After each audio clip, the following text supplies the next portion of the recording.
episódio de Pedron Conectando Pessoas e hoje a nossa convidada é a Amanda Julielli, ela que é psicóloga. Bem-vinda, Amanda. Pedron aqui conosco também. Já deixo contigo aí, Pedron, a primeira pergunta para Amanda, tudo bem? Obrigado, tudo bem? Novamente aqui reunidos para aprender, na verdade, e transmitir. Curiosidade. Como é que é se formar psicólogo?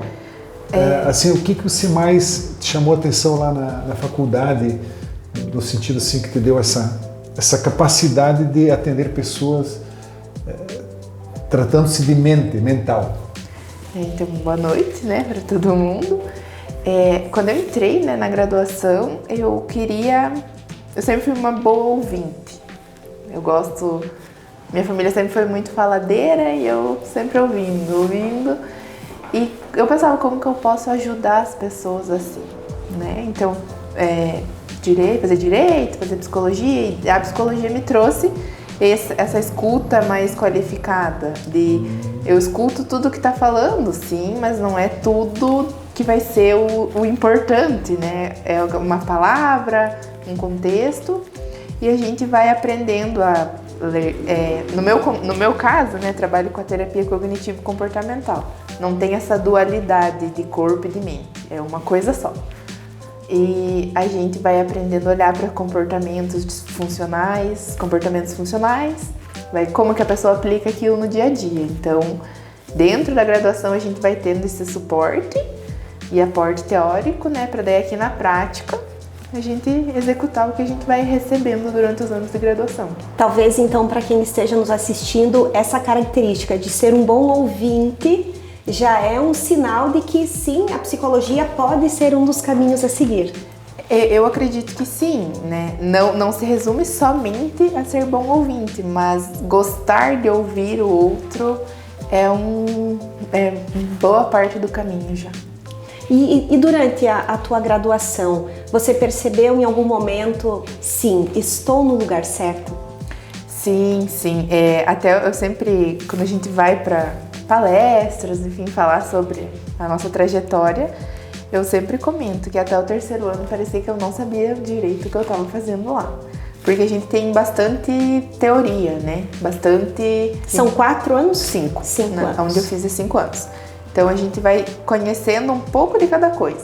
Mas é do terceiro ano em diante que a gente entra na psicologia. E eu fui para um projeto de extensão que realmente eu vi que dava para a psicologia chegar em lugares além do consultório clínico, né? Eu sou apaixonada pela psicologia social, trabalhar com política pública, então estar nesse projeto me fez ver que sim, eu poderia fazer isso, né?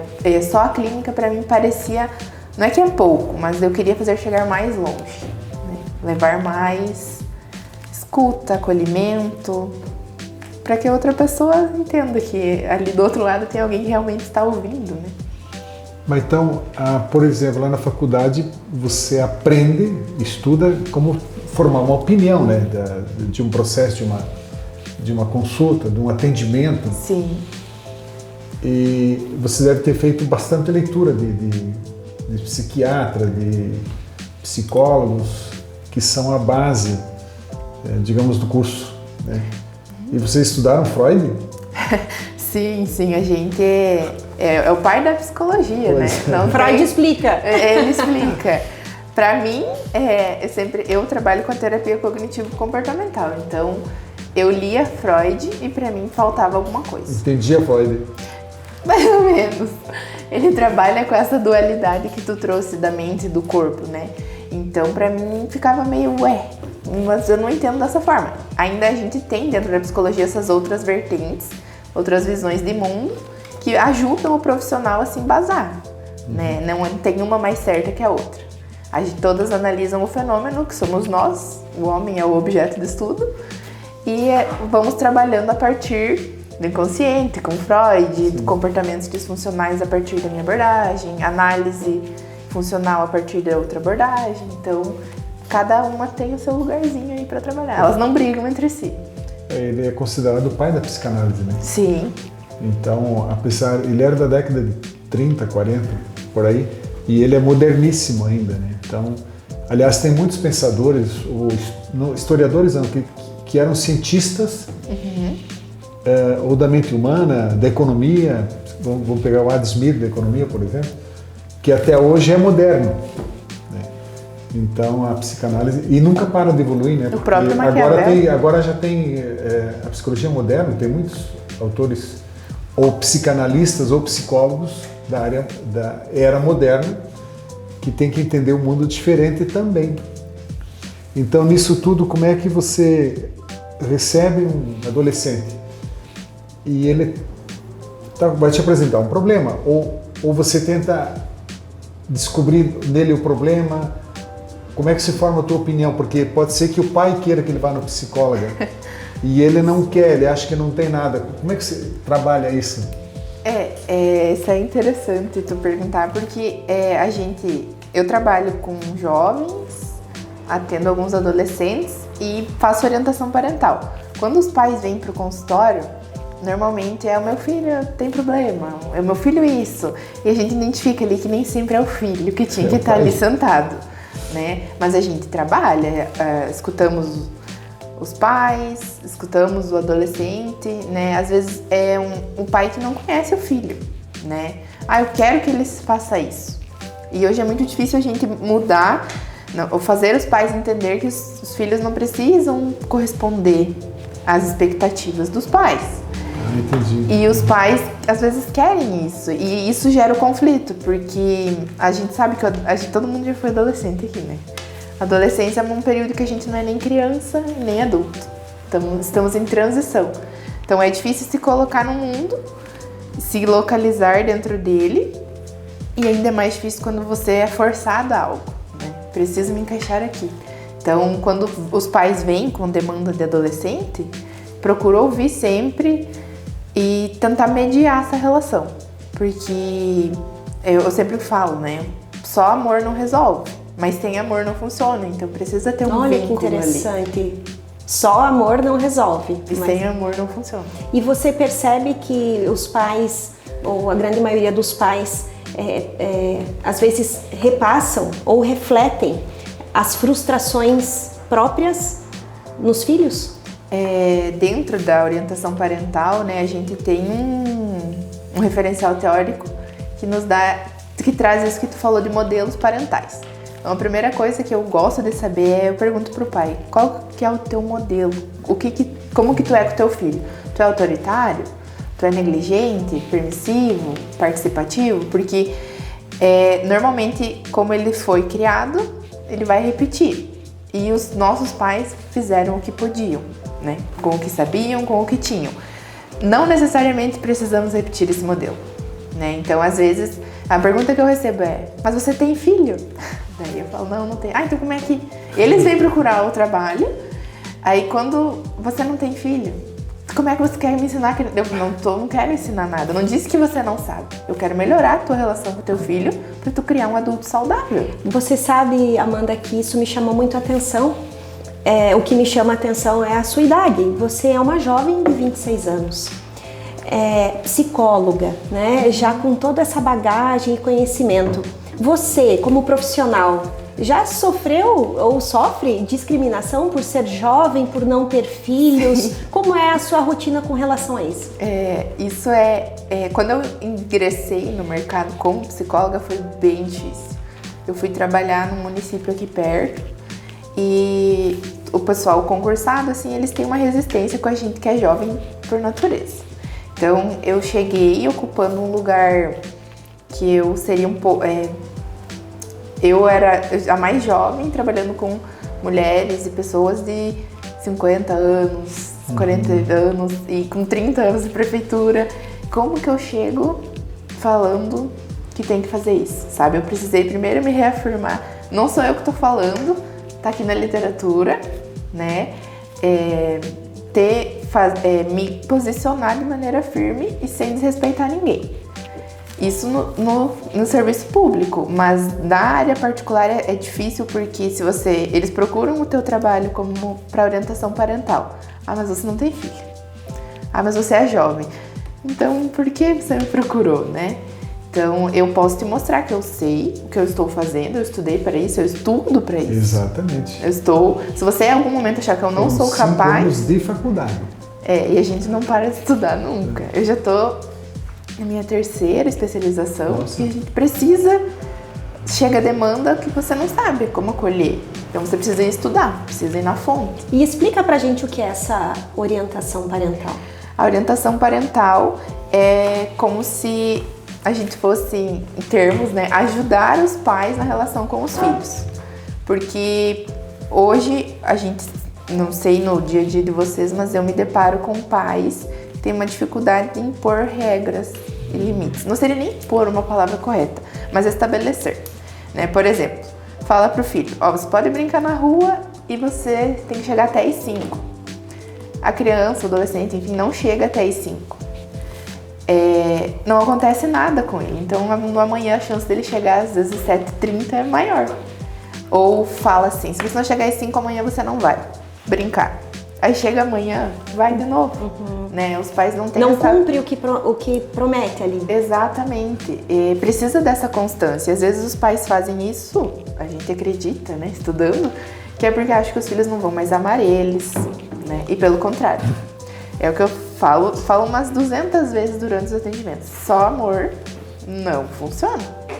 Sem amor não resolve. Então, a gente precisa de um limite, de uma regra. Convida o teu filho para participar junto, né? Quando a gente fala de modelos parentais, o modelo autoritário é ele que a criança, o adolescente não participa de nada. Então, você vai usar essa roupa, você vai fazer isso, você vai fazer aquilo, como se ele fosse um mero coadjuvante na própria vida. Hoje, em termos de modelos, práticas parentais, eu acredito que o modelo participativo seja o mais adequado, porque o filho participa, entende de limites, os pais dão afeto, são presentes, né? E ser presente não é só o físico, né? Porque às vezes está lá o pai e a mãe juntos. É estar também. É ser pai, ser mãe. Se coloca um tema que é bem presente, é atual, e é sempre assim. Porque houve um período mais atrás que os filhos eram criados na disciplina rigorosa, assim, com castigo, tal, até castigo físico. E se tu fala com qualquer um desses filhos hoje, que já são avós, você apanhava teu pai? Sim. E daí, só que não tem uma mágoa muito com isso. Claro que tinha os exageros, sim. Mas tinha uma rigidez bem mais forte que hoje. Aquele modelo era um modelo muito que eu, por exemplo, acho errado. Porque o meu pai já me criou diferente. Com disciplina e tal, mas sem assim uma agressão mais forte física. Mas de qualquer forma, você entende, quando você falou uma questão aqui dos filhos, que você combina alguma coisa e ele não cumpre, a gente traça limites, né? Você acha que, ou então, pelo que eu entendo que você me diz, excesso de liberdade não é bom para a educação dos nossos filhos. Significa que se ele for arrumar a cama, é uma tarefa positiva que vai servir para a educação dele no futuro? Certamente, as crianças, enfim, adolescentes, adultos, todos precisam ter responsabilidades desde sempre. Entender que fazem parte daquele sistema familiar e arrumar o quarto, por exemplo, é uma das brigas que mais aparece, né? Ele não quer arrumar a cama, chega, joga a mochila, chega, joga o calçado. E ele joga o calçado, ele joga a mochila porque alguém junta, né? Então, é difícil... Porque preciso falar para o pai, normalmente a mãe, né? Falar, olha, deixa lá. Vai ter que... mas a minha casa fica bagunçada. Mas precisa deixar lá. Se ele não faz, às vezes porque tem alguém que faz por ele. Claro, a gente não vai deixar nenhuma criança com fome, né? Não vai fazer comida pro filho. Não. É coisas que dependem dele, que ele precisa no dia a dia. Ele não me ajuda. Mas ele não ajuda porque tem alguém que faz por ele, né? Então, essa responsabilidade precisa ter. Você pode brincar lá fora desde que o seu quarto esteja arrumado. Né? A gente, com idades menores, tem, por exemplo, assim... não quero tomar banho. A gente fala de educação positiva, hoje tá meio viralizado aí, né? Não, tomar banho não é uma opção. Você quer tomar banho com o carrinho amarelo ou com, sei lá, o dinossauro vermelho? Tomar banho não é uma opção. A criança chora ali... Então, eu vou esperar você se acalmar e depois a gente conversa. Quando você chorando, a gente não consegue se entender. Então, aí quando eu falo isso, os pais, né, os responsáveis ficam, meu Deus, mas você não sabe como é difícil. Não, eu entendo que é muito difícil, eu não tô falando que é fácil, mas precisa começar, precisa ter um início. E tem que ter essa persistência diária do pai e da mãe. Sim, tem que. Não dá para passar muito a mão na cabeça, né? Não. Nessas questões combinadas. Eu sempre falo que o combinado não sai caro, né? E você percebe isso, essa educação permissiva ali no início, né? Na primeira infância, ali às vezes os seus 5, 8 anos, refletindo coisas negativas lá na frente, na vida adulta? Sim, infelizmente sim, porque a nossa base é agora, na primeira infância, né? Então, às vezes a gente se depara com situações da pessoa no primeiro emprego sem responsabilidade nenhuma, né? Mas vai fazer um resgate dessa história. Não foi aprendido sobre, então eu não tenho como exercer um comportamento que eu não aprendi sobre ele. Então, é na base da infância, primeira infância, ali, segunda infância, que a gente vai introduzir esses comportamentos. O combinado era lavar a louça, não lavou? Precisa ser punição. Eu não gosto muito do termo punição, mas precisa ter uma responsabilização. Então você vai ficar sem jogar no seu computador, não vai brincar na rua. Você veja, né, Pedrão, nós ouvindo a Amanda falar sobre isso, como a gente percebe o quanto a educação de base, que é algo que você sempre defende, a educação de qualidade é importante, independente se é pública, se é privada, desde sempre ter esse cuidado entre escola, família, para que essa criança já cresça de uma maneira mais adequada, para que depois a gente não pague caro por isso. O quanto a educação é importante. E na escola também, tem que fazer a tarefa, tem que chegar no horário, tem que se exatamente. Tem que chegar no uniforme. Para que o professor tenha, sim, o seu papel enquanto professor, mas que os pais também façam, né, o seu papel dentro de casa. Hoje... Posso fazer uma pergunta? Assim, se você chega um pai lá com um filho que não tá alinhado, tá revolto, tal, sei lá, revoltadinho. Mas daí tu observa que ele não tem regra nenhuma em casa, não arruma cama, não lava louça e tal. E como é que você chega para o pai dizendo assim, olha, você tem que colocar um limite no teu filho? Isso, o pai aceita ou não aceita? Não aceita. Por isso que a gente tem um jeito para falar sobre tudo, né?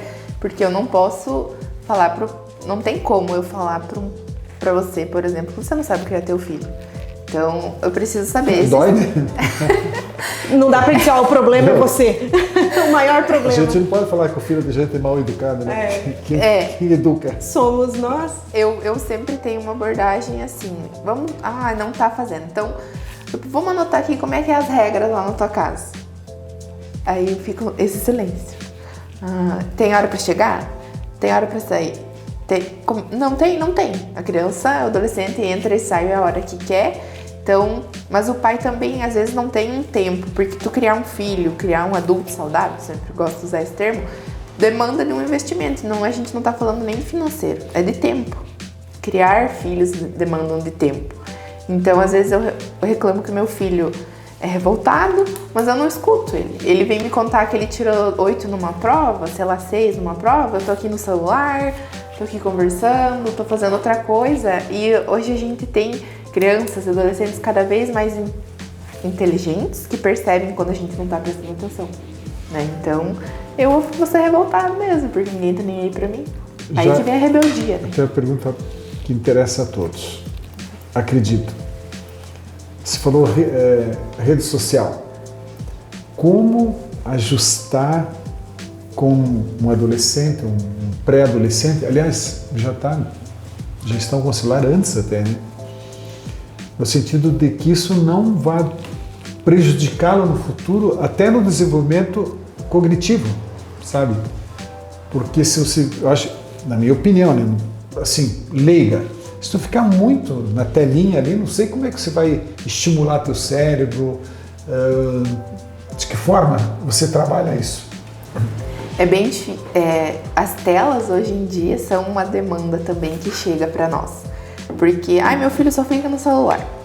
Mas aí você vai investigar como é que funciona a dinâmica do lar, que pra mãe conseguir fazer alguma coisa, ela dá o celular pro filho, né? Então, tem que mudar esse primeiro comportamento aqui, o dar o celular. Porque nessa... Crianças de 2, vai nos lugares, hoje tem crianças de 2, 3 anos no celular, eles aprendem mais rápido que a gente. Então, fazer esse filtro. Não precisa estar no celular. Você quer assistir, a gente coloca na TV. Não é o mais adequado, mas é uma tela um pouco melhor do que a do celular. E delimitar um tempo, né? Você pode assistir até tal hora. Também uma regra. Uma regra. A gente sempre volta em limites e regras. Você pode assistir enquanto eu vou arrumar o teu quarto, vou arrumar a janta, depois, sem telas. Porque a gente também tem uma demanda que é recorrente do conteúdo que é consumido. Os pais nem sempre têm controle do que os filhos estão consumindo. Então o filho está, sei lá, na escola o pai é chamado porque está falando palavras de baixo calão, mas em casa ninguém fala. Você já pegou o celular para ver o que ele assiste? Aí então tá lá, começa vendo um desenho no YouTube, enfim, e já vai para outras coisas, vai para outras redes sociais, que hoje é muito fácil, né? Muito chamativo. É livre, né? Clica lá. Mas a gente volta também pro controle dos pais, né? Quem tem que fiscalizar isso é os pais. Ou seja, educação, os pais, não é só a escola. A escola, para mim, é um complemento. Sim. Então, os pais é que tem que exercer o papel de educador e de pai. Sim, e não transferir essa responsabilidade. E pai é pai, amigo é amigo, amiga é amiga. Eu não acredito muito nisso. Isso muito amigo do meu pai. Ou o pai fala, amigo do filho. Não, tem que ser pai. E pai significa dar amor, limites, cobrança, obrigar a estudar. Eu acho que num período da vida não tem alternativa. O menino tem que estudar, ou a menina. Isso é ser pai ou mãe. Né? Sim, explicar a importância, né, do estudo em si. Porque às vezes a gente trabalha com a primeira infância, né, como vocês trouxeram da educação. No pré ali, primeiro ano, jardim, não sei como que estão chamando agora. Mas não manda pra escola porque ficou com dó, né, de acordar. Não manda porque estava chovendo. É uma aula que ele não vai ter de novo, né? Não vai ser trabalhado novamente. Caxias, né? Precisa ir para aula. A criança tem que estar na escola.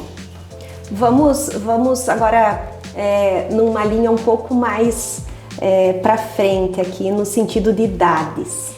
Você está fazendo uma pós em gênero e sexualidade. O que te fez ir para esse caminho também da psicologia, Amanda? A gente tem uma matéria na faculdade sobre isso, mas na faculdade a gente sempre vê muito de tudo e um pouco de nada. É uma base, né? Pra gente ver como que a gente vai se familiarizando de aporte teórico. É uma demanda que cresce e parece que a gente não sabe trabalhar com essa parcela, com essa fatia, né?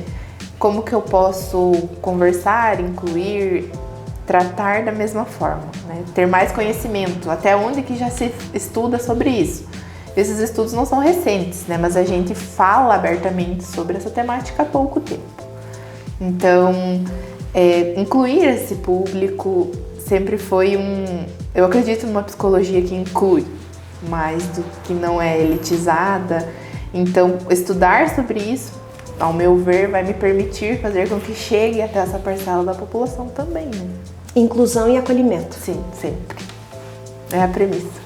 E você consegue traçar um perfil hoje do teu paciente, ou essa questão do emocional, da psicologia é algo realmente muito abrangente que, digamos, todos deveríamos cuidar ou tratar?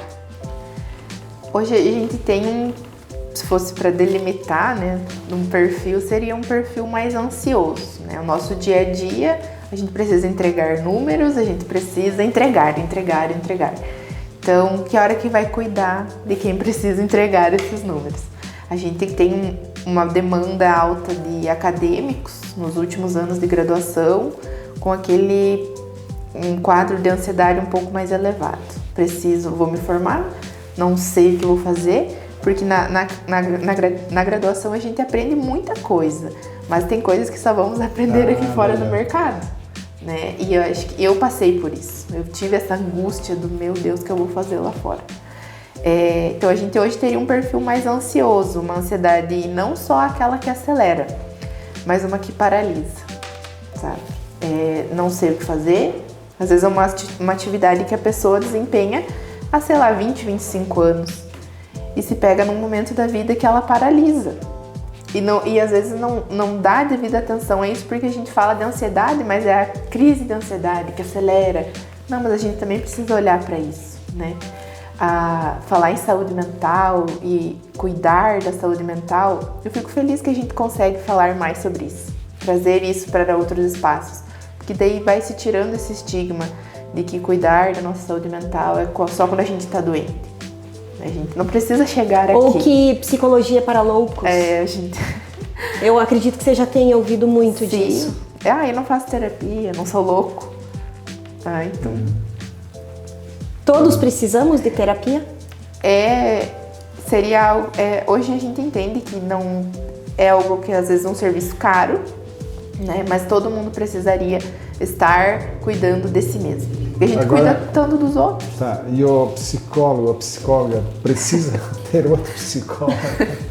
Como que é isso? Precisa, sim. Eu acredito que sim, né? Porque imagina a carga que você recebe no final do dia. E primeiro tem que ter um equilíbrio muito forte, assim, tem que ser uma pessoa equilibrada para ser psicólogo. Como é que vocês administram isso no dia a dia? Como não se apegar ao problema do outro? É falar com o pai daí, ou com a mãe. É isso que tu disse, Karine, o problema é do outro, a situação é do outro. Então, claro, tu tem que saber ou se controlar. E entender que, por exemplo, assim, eu estou atendendo você e eu percebo que você vai trazer uma coisa que é muito semelhante a algo que eu já passei ou que eu estou passando. Então é daí a importância do psicólogo estar com a terapia em dia, porque mistura muito fácil, né? Eu posso achar que, meu Deus, ela tá passando a mesma coisa que eu, então eu vou falar isso pra ela.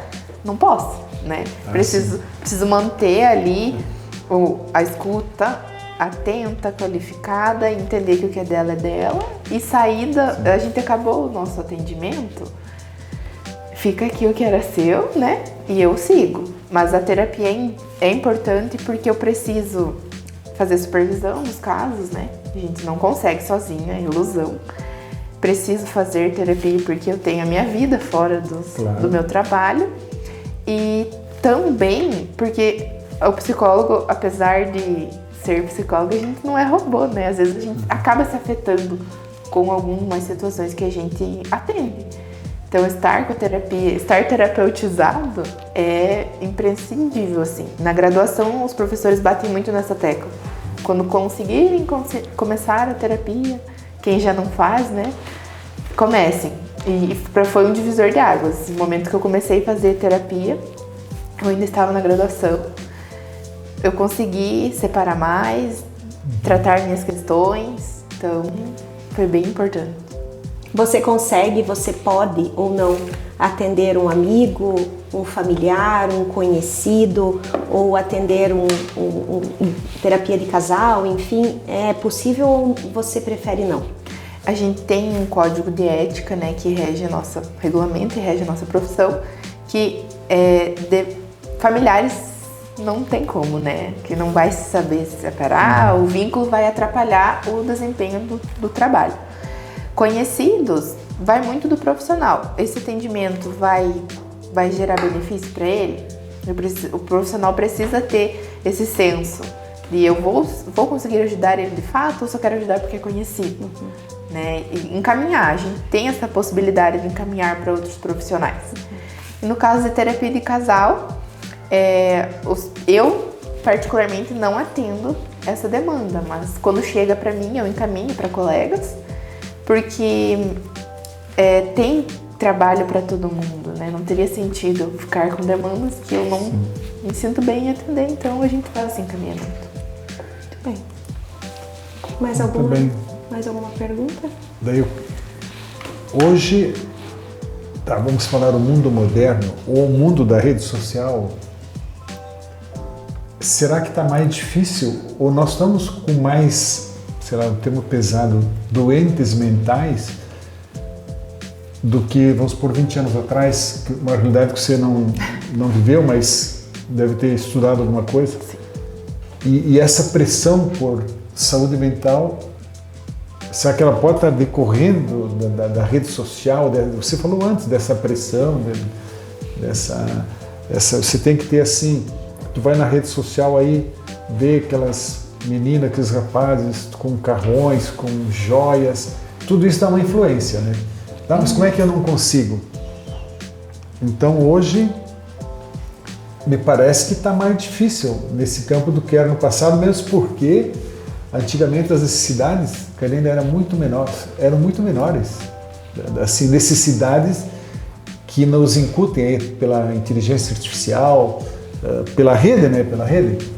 O que você acha então que agora, hoje, é mais complexo? Hoje é mais difícil por conta da própria globalização em si, né? Todo mundo tem um celular, todo mundo tem uma rede social. Eu comparo a minha vida com a tua, e eu vejo, meu Deus, nossa, mas ela tem... Só vê a parte legal, né? Exatamente, porque eu só vou mostrar lá a parte legal, né? Ou vocês consomem conteúdo, por exemplo, de alguém que posta os perrengues que a gente tem no dia a dia, os dias que a gente não quer levantar pra nada, né? Todo mundo tem dias e dias, mas ali na rede social é só a glamorização.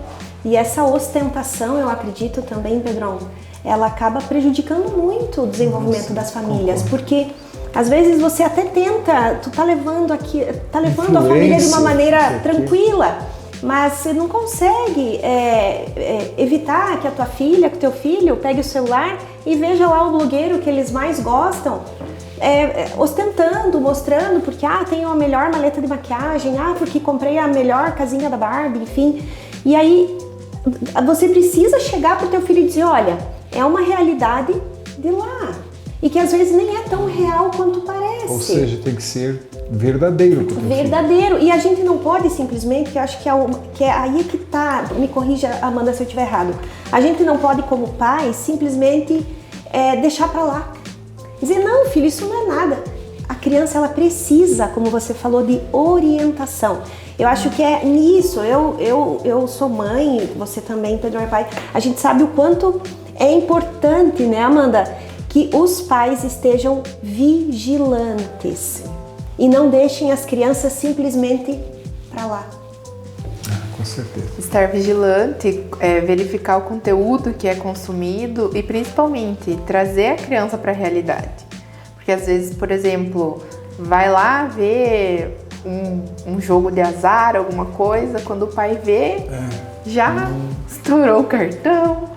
Mas como briga com a criança, briga com o adolescente, mas e a vigilância? A criança não sabia que para ela era uma coisa brilhando, que ia ser legal, ela ia ganhar um prêmio. E às vezes os pais parabenizam quando os filhos ganham um prêmio. E daí ali naquele momento, não. Então por isso que é preciso ter um diálogo muito aberto com os filhos. Essa nossa realidade não cabe isso. Isso aqui não dá, por isso, por isso, por isso. Precisa explicar o motivo.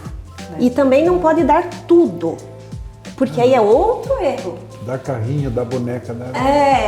né? A criança que tem tudo, é tudo muito fácil. Aí depois, na primeira frustração da vida... Isso, verdade. Lá no primeiro emprego, normalmente, né? Tem um atrito com algum colega, algum chefe, enfim. Mas não tem o repertório para lidar com a situação de frustração. Porque não precisou, né? O carrinho quebrou, a gente comprou outro. Amanda, dá um recado para tranquilizar o coração desses pais que estão nos assistindo. Para onde nós devemos caminhar enquanto pais, enquanto avós? Eu acredito que o caminho é o amor. Não tem a pergunta, não importa a pergunta, sempre vai ser essa a resposta, né? Não estamos naturalizando que famílias que tenham rompimentos de vínculos precisam se aturar. Não, mas o caminho é o amor. Se você ensina com o teu filho com amor, se você tem um olhar, um cuidado, uma escuta, dá para seguir por ali, dá para fazer dar certo. Isso é científico, né? É ciência que tá falando. Conseguimos estabelecer regras e limites com amor. E os filhos não vão amar menos por isso, eles vão amar mais. Eu quero que nem o professor que nós tivemos, se prometeu, o professor que era linha dura, ficar bravo com ele na aula, mas depois, passado, formado, mas tô com saudade daquele professor. Sim. A minha professora, a mais difícil, é a que eu mais lembro. Sabe, que como disse o Pedrão, a mais linha dura, mas ela ensinava com amor, a gente percebia isso no olhar. É a professora que eu mais lembro, é impressionante, é isso mesmo. Eu tive um professor de metodologia que ele apagou um trabalho inteiro meu.